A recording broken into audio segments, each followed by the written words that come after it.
Welcome to this introductory video for faculty on how to get started using iClickers in your classroom. Clickers are a type of classroom response system.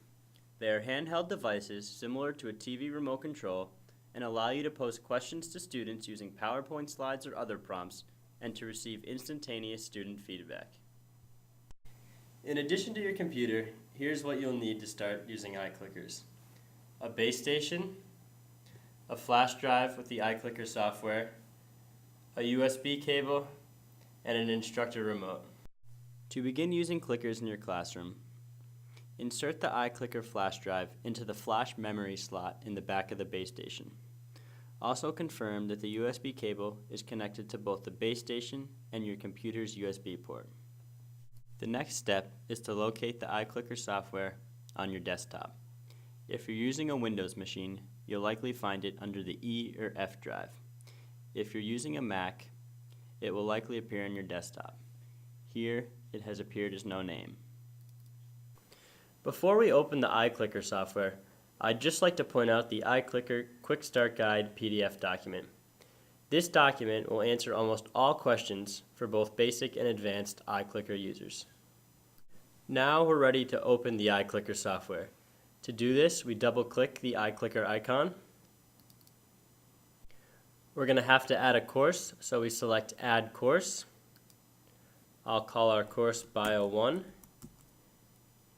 You can also enter a course number and section number as well, and you're free to add as many courses as you'd like. When you're done entering the information, select Create. And now we're ready to choose our course. Let's expand to give you a view of the whole desktop. Select the Start Session option in the middle of the screen. You notice this new toolbar will now appear at the top of this desktop.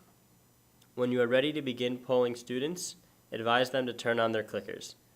Pose a question along with possible answers. Students' clickers allow them to vote A through E, so you may provide a maximum of 5 answer choices. Here's a silly example question with possible answer choices. This example uses PowerPoint to pose the question to students. However, you can post the question and answers in whatever manner you'd like. In order for students to begin voting, you must press the Start button. Notice, however, that you can move this toolbar to wherever you'd like on the screen in order to get it out of the way of anything it might be blocking. Now let's click Start. Students can now vote for their potential answer. Notice that the toolbar now displays a timer along with a number of students who have voted. I have a few extra clickers here, so I will enter some votes. When you are ready to stop the polling, select Stop. Now we are ready to see the results. We click Display to see how the class voted. The display is anonymous in the sense that it does not show how specific students voted. It just shows a general summary of how the class voted. It is possible to keep track of how individual students vote for your own records, however. Some professors like to keep track of this to assign credit for either participation and/or correct answers. As expected, the class did pretty well with this question. If the class struggles with a particular clicker question, it may make sense to have students turn to their neighbors to discuss the question and then to re-vote. Whenever you're ready to ask a new question, simply click Start again. A new display will be created for each question you ask, and results from all previous questions will be saved. The final thing we will discuss is how to designate your clicker as the instructor clicker.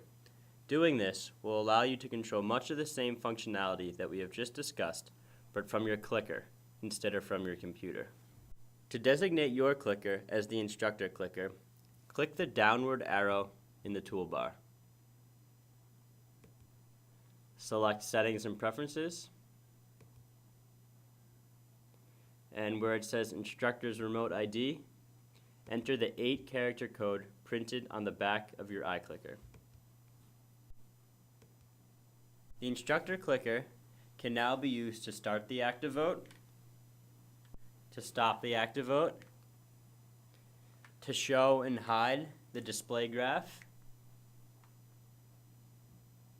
and it can also be used to move through the slides if you're using PowerPoint.